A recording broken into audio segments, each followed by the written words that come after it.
Good morning, all of you. Myself, Jaimangal Yadav. Today we will discussing on fertilization. पिछले lecture में हम लोग ovarian cycle और menstrual cycle के बारे में डिस्कस किए थे। आज हम लोग फर्टिलाइजेशन के बारे में डिस्कस करते हैं। उससे पहले आप लोग के लिए एक प्यारा सा कोटेशन है। आदमी संघर्ष में अकेला होता है, आदमी संघर्ष में अकेला होता है, सफलता में तो दुनिया साथ देती है, सफलता में तो दुनिया साथ देती है। जिन जिन पर ये जग हंसा है, जिन जिन पर ये जग हंसा है, वो एक दिन इतिहास रचा है। अंडरस्टैंड? देखिएगा, जैसे एडिशन था, क्या था, देखिए उसको समझ में आया कि ये मुर्गी है, अंडे पे बैठती है, तो उसको अंडे को सेती है, तो उसमें से बच्चा निकलता है, वो भी मार्केट से अंडे ला करके उस पर बैठ गया। और एक दिन वो क्या किया, बल्ब का आविष्कार किया और अपने राष्ट्र को रोशन किया। ठीक उसी तरह से आप लोग भी कौन क्या कर रहा है उसके बारे में जरा सा भी ध्यान, केवल अपने टारगेट को देखिए, अपने गोल्स को देखते रहिए, गोल को, ठीक है, लक्ष्य को, कि आपका लक्ष्य क्या है। निरंतर सोते उठते जागते बैठते हमेशा केवल क्या है, आपका लक्ष्य आपको एकदम दिखता रहे। अंडरस्टैंड? कॉमन टॉपिक क्या है, फर्टिलाइजेशन। देखते हैं फर्टिलाइजेशन क्या है। Fusion of sperm with an ovum is called fertilisation. Understand? या फिर इसको ऐसे भी कह सकते हैं, क्या है, fusion of male and female gamete is known as fertilisation. Understand? अब देखते हैं फर्टिलाइजेशन से पहले हम लोग देखते हैं क्या है एक चीज, इंसेमिनेशन क्या होता है। ठीक है, इंसेमिनेशन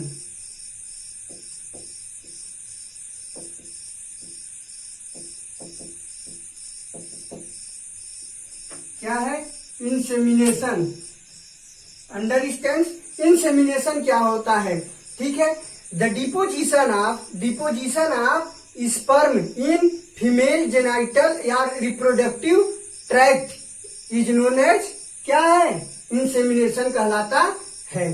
ठीक है, अब इंसेमिनेशन में होता क्या है, near about 200 to 300 million sperm deposited in vagina में डिपोजिटेड होता है। अब देखिए उसके आगे क्या होता है, अब क्या है, ट्रांसपोर्ट ऑफ स्पर्म का ट्रांसपोर्ट कैसे होता है फैलोपियन ट्यूब के लिए ना। ठीक है, अब देखिए क्या है, transport of sperm. Transport of sperm के बारे में देखते हैं। अब देखिएगा होता क्या है, अब एक ऐसे फैलोपियन ट्यूब में पहुंचता है, क्योंकि फैलोपियन ट्यूब के एम्पुला रीजन में क्या हो जाता है, वहीं पे सेकेंडरी ओसाइट स्पर्म का इंतजार करता है फर्टिलाइजेशन के लिए। बात समझ में आई? अब देखिए पहुंचता कैसे है। अब देखिए इसके कई कारण हैं। अब देखिए होता क्या है, अब स्पर्म यहाँ से मूवमेंट करेगा ना।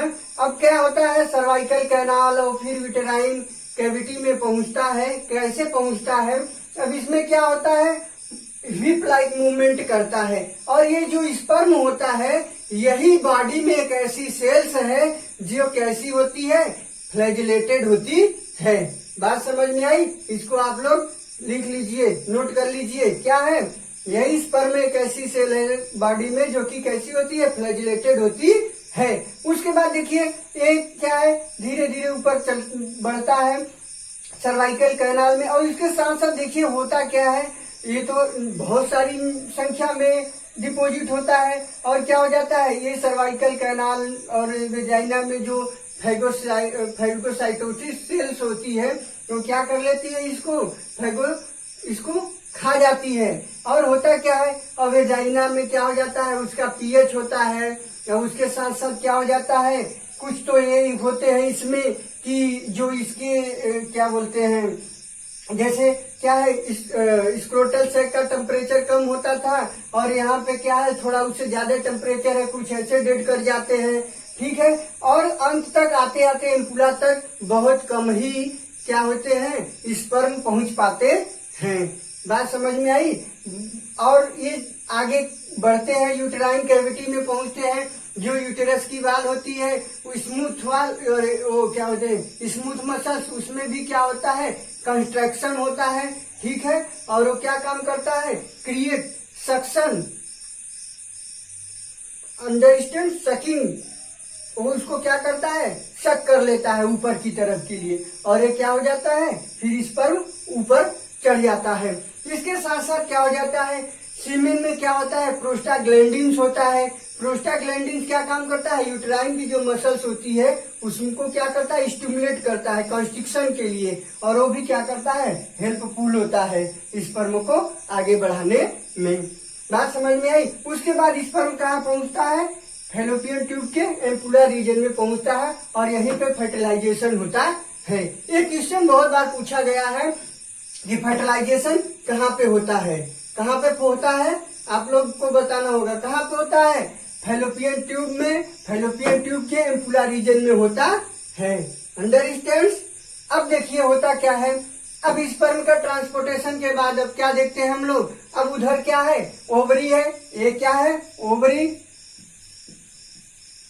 ओवरी है, ओवरी से क्या होगी सेकेंडरी साइड रिलीज होती है, और क्या हो जाता है ये क्या है फिम्बरी है, फिम्बरी है, फिम्बरी उसको क्या करेगा कैच करेगा, और उसके बाद क्या इन्फंडुलम से होते हुए कहाँ पहुंचेगा एम्पुलरी रीजन में पहुंचेगा ना, एम्पुला वाले पार्ट में पहुंचेगा, और वहीं पे क्या होगा फर्टिलाइजेशन होगा। अगर फर्टिलाइजेशन नहीं होता है तब क्या होता है डिजेनरेट हो जाएगा। और देखिएगा स्पर्म की जो सर्वाइवल टाइम होती है क्या हो जाती है डिपोजिशन के बाद लगभग 72 घंटे तक ये जिंदा रहता है। ठीक है, और उसमें से 48 आवर्स जो होते हैं वो क्या होते हैं उसमें फर्टिलाइजेशन के चांसेस ज्यादा होते हैं। उसके साथ साथ देखिए और ये जो सेकेंडरी साइट्स होती है उसका सर्वाइवल टाइम क्या होता है 24 आवर्स होता है। उसमें भी जो उसके पहले के जो 15 घंटे होते हैं वो क्या हो जाते हैं उसमें फर्टिलाइजेशन की पॉसिबिलिटी ज्यादा होती है। अंडरस्टैंड। अब देखिए उसके बाद क्या होता है, अब कुछ फिजिकल और केमिकल इवेंट्स होते हैं जो क्या काम करते हैं फर्टिलाइजेशन को कंप्लीट करने में मदद करते हैं। अब वो देखिए क्या क्या है। अब पहला हम लोग देखते हैं क्या है कैपेसिटेशन। अंडरस्टैंड क्या है कैपेसिटेशन।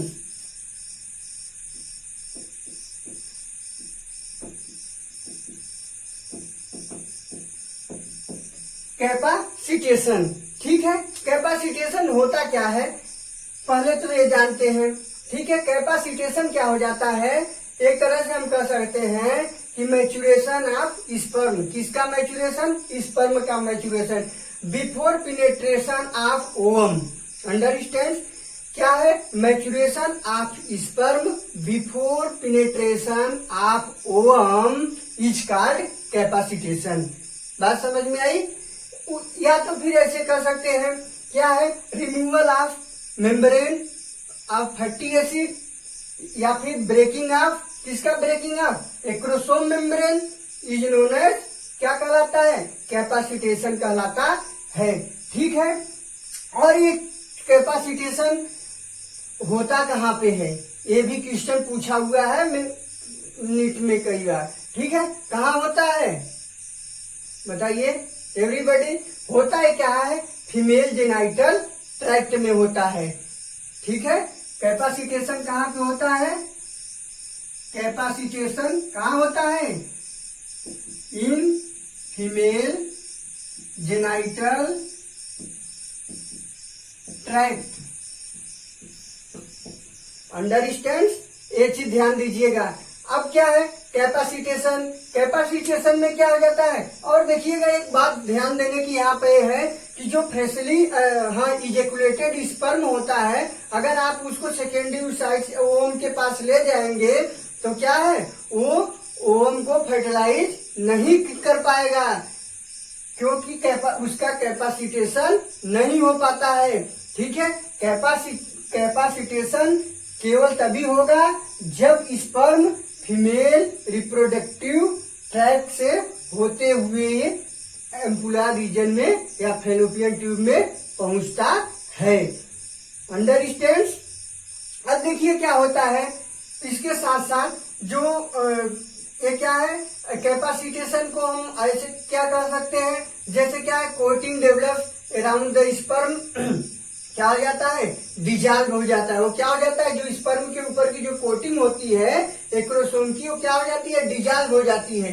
और एक चीज वहां एक्रोसोम की बात आती है, एक्रोसोम किसका बना होता है, ये भी क्वेश्चन बहुत बार पूछा गया है, गाल्गी कम्प्लेक्स का बना होता है, उसको एंजाइमेटिक नाइफ भी कहते हैं ना।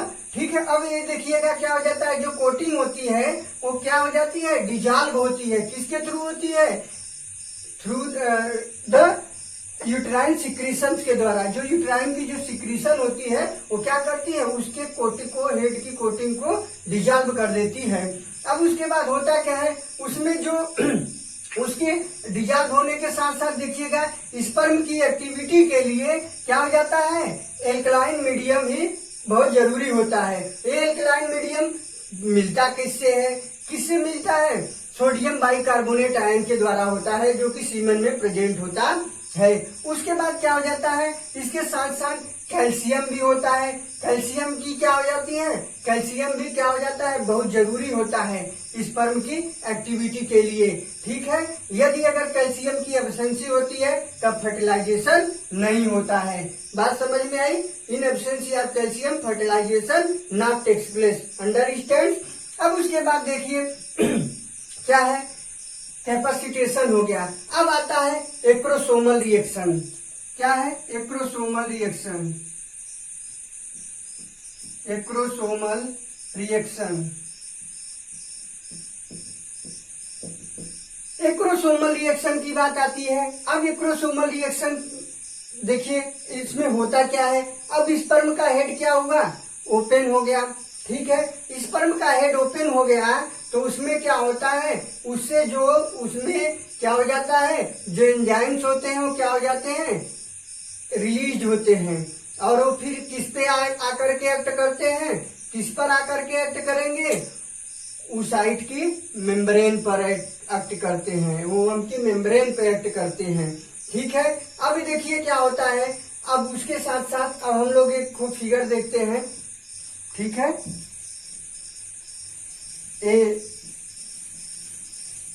उस साइट की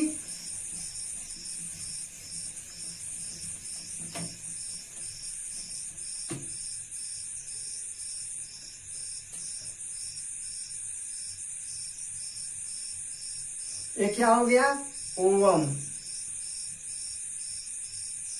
ये क्या है, ओवम है।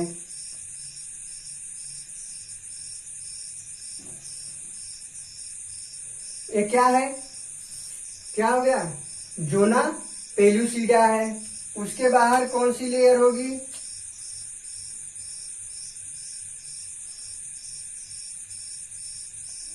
Corona radiata. और उसके बाद क्या है, उसकी सेल्स हो गई सब।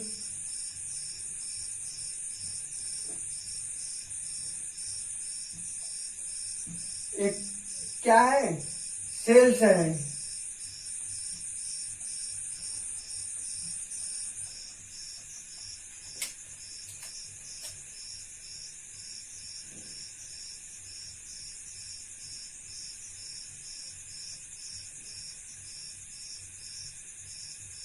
ठीक है, क्या है, ये क्या हो गया, स्पर्म। स्पर्म है। ये क्या है, cells of corona radiata. Cells of corona radiata. ठीक है, और ये क्या है, कोरोना रेडिएटा। कोरोना रेडिएटा क्या है, जोना पेलुसिडा। Zona pellucida. और ये क्या है, साइट है। ठीक है, ओम। और उसकी ये क्या है, मेम्ब्रेन है, प्लाज्मा मेम्ब्रेन। प्लाज्मा मेम्ब्रेन,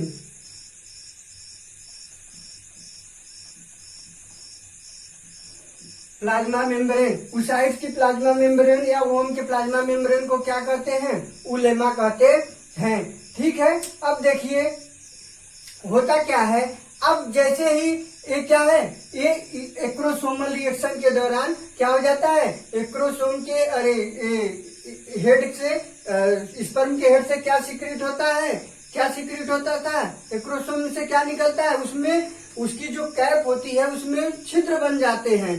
ठीक है, हेड में, और क्या हो जाता है, और डिफरेंट टाइप्स के एंजाइम रिलीज होते हैं। कौन कौन से वो एंजाइम्स हैं उसको हम लोग देखते हैं। क्या है, हाई एल्यूरोडिनेज,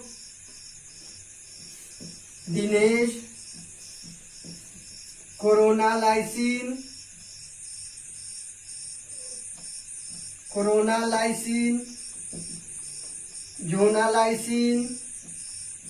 जोनालाइसिन, अंडरस्टैंड्स, जोनालाइसिन। ठीक है, और इन सबको कलेक्टिवली क्या कहते हैं, इनको स्पर्मलाइसिन के नाम से, ये सब क्या करते हैं, ये स्पर्मलाइसिन के नाम से जाने जाते हैं, स्पर्मलाइसिन, अंडरस्टैंड, स्पर्मलाइसिन के नाम से जाने जाते हैं। अब देखिए ये क्या एक्ट करते हैं, क्या है, हाई एल्यूरोडिनेज एंजाइम। ये किस पर एक्ट करता है, जो ये corona cells of corona radiata की जो सेल्स होती है उसको क्या करते हैं, ये किससे जुड़े होते हैं, हाई एल्यूरोनिक एसिड से ये क्या हो जाते हैं, एक दूसरे से चिपके होते हैं, और वो क्या काम करता है, ये उसको ब्रेक कर देता है। तो उसके साथ साथ कोरोनालाइसिन है, उसके बाद क्या सीक्रेट होता है, कोरोनालाइसिन क्या काम करता है, कोरोना रेडिएटा को पिनेट्रेट करने का काम करता है।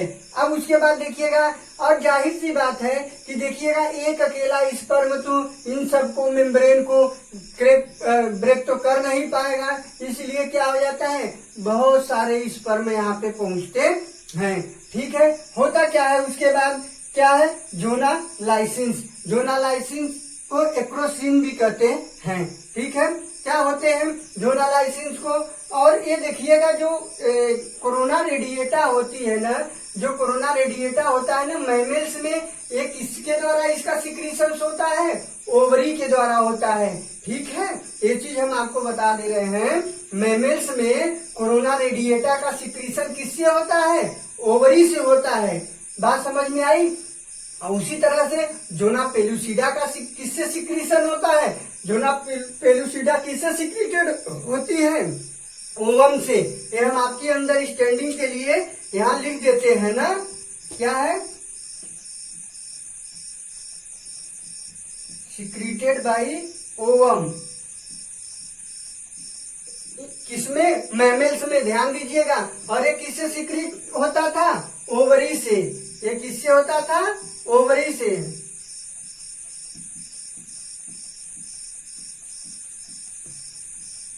किसमें, मैमल्स में। बात समझ में आई। और देखिएगा जो ये कोरोना रेडिएटा होता है ना, उसको सेकेंडरी एग मेम्ब्रेन के मैमल्स में, सेकेंडरी एग क्या है, मैमल्स में सेकेंडरी एग मेम्ब्रेन के नाम से भी जानते हैं। और जोना पेलुसिडा को किस नाम से जानते हैं, प्राइमरी एग मेम्ब्रेन के नाम से जानते हैं। जोना पेलुसिडा होती क्या है, ग्लाइकोप्रोटीन की लेयर होती है। ठीक है, होता क्या है उसके साथ साथ, अब देखिए क्या है, ये हाई एल्यूरोडिनेज एंजाइम क्या करता था, ये जो सेल्स होती थी ग्रेनुलोसा सेल्स या कोरोना रेडिएटा की, उसको क्या करती थी, ब्रेक करती थी। अब उसके बाद क्या सीक्रेट होता है, कोरोनालाइसिन, कोरोना रेडिएटा को पिनेट्रेट करता था। अब इस पर कहाँ पहुंचता है, कोरोना रेडिएटा को पिनेट्रेट करेगा तब किस पे पहुंचेगा, जोना पेलुसिडा पे, जोना पेलुसिडा पे पहुंचता है। अब जोना पेलुसिडा को क्या करता है, अब उसको ब्रेक करता है न। जोना पेलुसिडा को ब्रेक करने के बाद जैसे स्पर्म क्या करेगा, आके किससे जुड़ेगा, फिर प्लाज्मा मेम्ब्रेन से, ओवम के प्लाज्मा मेम्ब्रेन से जुड़ता है उस साइड के ना। अब होता क्या है, जैसे ही ये जुड़ता है तो क्या होता है, इसके जुड़ने के बाद होता क्या है, ये क्या करता है, एक्साइटेड हो जाता है और अपना क्या काम करता है, सेकेंडरी जो मियाटिक डिवीजन होता है उसको कंप्लीट करता है। और उसके बाद क्या होता है, अब ये क्या हो जाती है, इसी पे क्या हो जाता है, जो प्लाज्मा उलेमा की जो उलेमा जो होती है उस पे क्या बनता है, ये इसकी मेम्ब्रेन थोड़ा सा राइजेज होती है और क्या बना लेती है, कोन ऑफ रिसेप्शन या रिसेप्शन कोन बना लेती है। और उसी रिसेप्शन कोन से क्या होता है, स्पर्म अंदर एंट्री करता है। और सबसे ये चीज ध्यान देने की बात है कि मैमल्स में इंक्लूडिंग ह्यूमंस क्या हो जाता है, पूरा स्पर्म इंटर कर जाता है। बात समझ में आई? ये नहीं कहीं कहीं आपको देखने को मिलेगा कि मिडिल पीस और हेड ही इंटर करता है, टेल बाहर रह जाता है। ठीक है, जबकि ऐसा नहीं होता है, पूरा स्पर्म ही इंटर करता है। कैसे, जैसे मान लीजिए हम लोग इक्सी टेक्निक जानते हैं, इक्सी टेक्निक है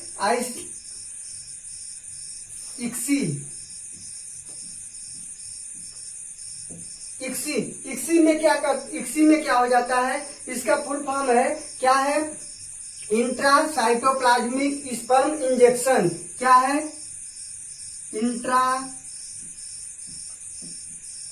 इंट्रासाइटोप्लाज्मिक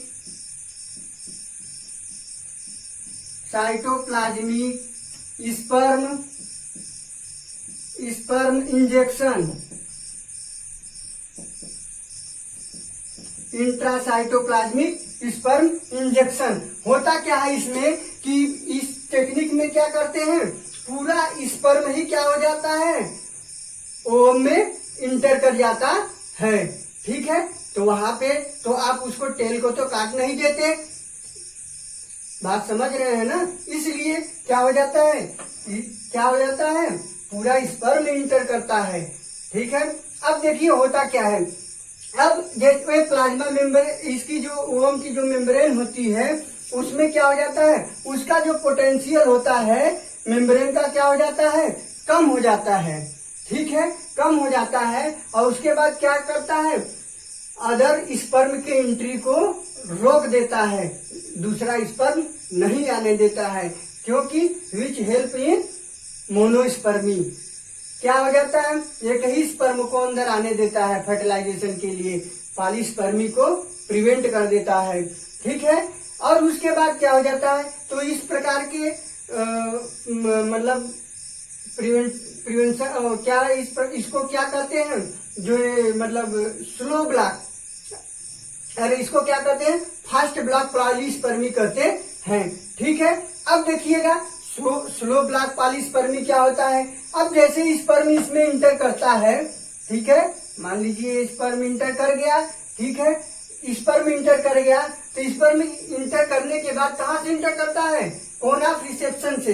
ठीक है ना, अब क्या हो जाता है, इंटर करता है तो होता क्या है, ये क्या करता है, कैल्शियम को रिलीज करवाता है। क्या है, कैल्शियम को रिलीज करवाता है। और ये कैल्शियम होते क्या है, ओवम के साइटोप्लाज्म में क्या हो जाते हैं, कार्टिकल ग्रेन्यूल्स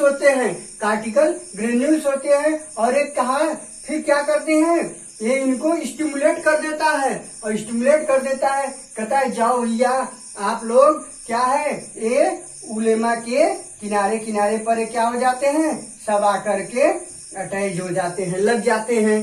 ठीक है, और उसके बाद होता क्या है, अब इसमें जो मटेरियल होता है वो क्या होता है, डिफ्यूज आउट हो जाता है, किसमें, पेरीविटिलाइन स्पेस में, किसमें, पेरीविटिलाइन स्पेस में।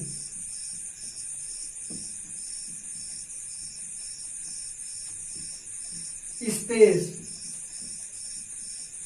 ठीक है, पेरीविटिलाइन स्पेस क्या हो जाता है, the space present between membrane of ovum and zona pellucida is known as perivitelline space. इसमें क्या है, सब डिफ्यूज हो जाता है।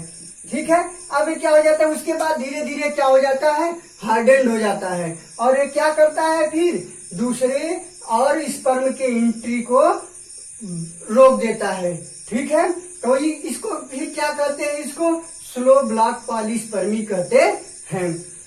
ठीक है, अब देखिए क्या होता है, उसके बाद अब ये इंटर करने के बाद होता क्या है, इसके बाद आगे देखिए क्या हो जाता है, अब attachment of sperm on the surface of ovum, ठीक है। डेवलप क्या होता था, एक कोन को डेवलप करता था और क्या कहलाता था, रिसेप्शन कोन कहलाता था, ठीक है। अब उसी के द्वारा स्पर्म इंटर करता था, ठीक है। जब ये इंटर करने के बाद होता क्या था, अब ये क्या ना, अब ये क्या है, जो मेल और फीमेल प्रोन्यूक्लियस होते हैं उसकी मेम्ब्रेन डिजॉल्व होने लगती है और उसके बाद क्या हो जाती है, डिस्ट्रॉय होने लगती है। उसके बाद वो क्या कहलाने लगते हैं, मेल और फीमेल प्रोन्यूक्लियस कहलाने लगते हैं। मेल और फीमेल प्रोन्यूक्लियस कहलाने लगते हैं और यही मेल और फीमेल प्रोन्यूक्लियस क्या हो जाता है, और ये जो मेल प्रोन्यूक्लियस होता है ये किधर की तरफ आगे बढ़ता है, फीमेल प्रोन्यूक्लियस की तरफ आगे बढ़ता है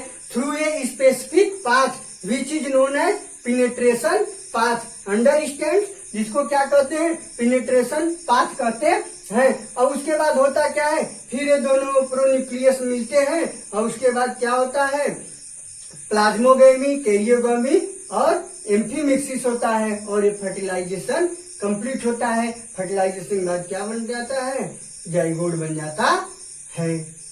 it is clear to all of you.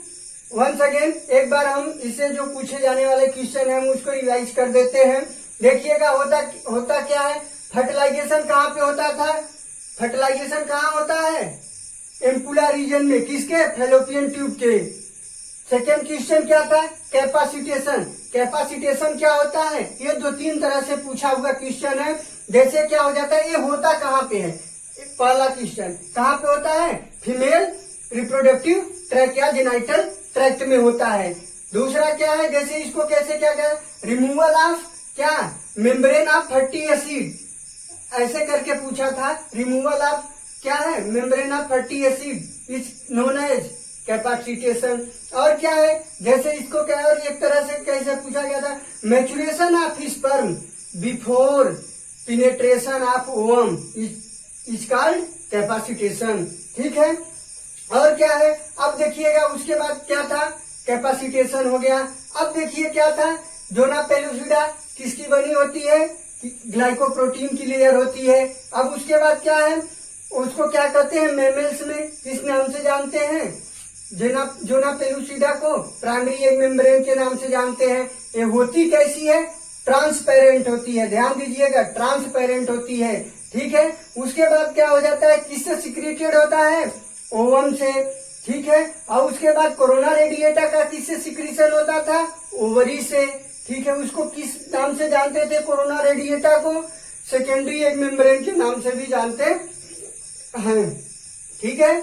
और ये एंजाइम्स, इन सबको याद रखिएगा, ये बहुत इंपॉर्टेंट है, ये सब भी पूछता है एग्जाम में, बात समझ में आई।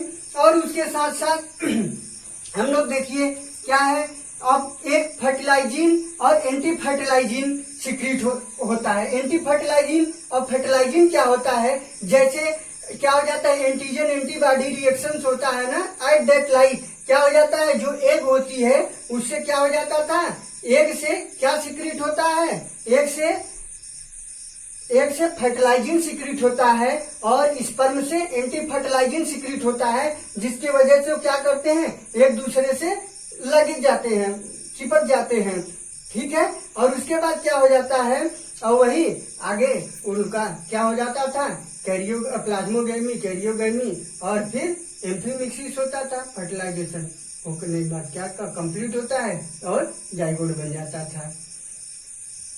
आई hope it is clear to all of you. अगर मेरा वीडियो आप लोग को अच्छा लगे तो आप लोग लाइक, सब्सक्राइब और शेयर करना मत भूलिएगा। जय हिंद।